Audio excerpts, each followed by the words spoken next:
Ever wondered what a day of discovery looks like for a curious kitten?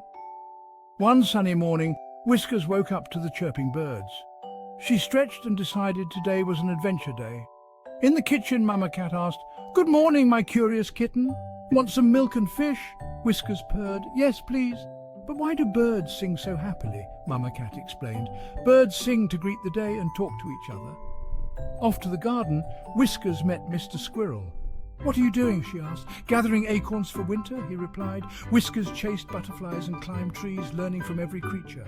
At sunset, she told Mama Cat, "I learned birds sing because they're happy and squirrels prepare for winter." Mama Cat smiled. Curiosity is a wonderful gift. And so Whiskers dreamed of her next big adventure.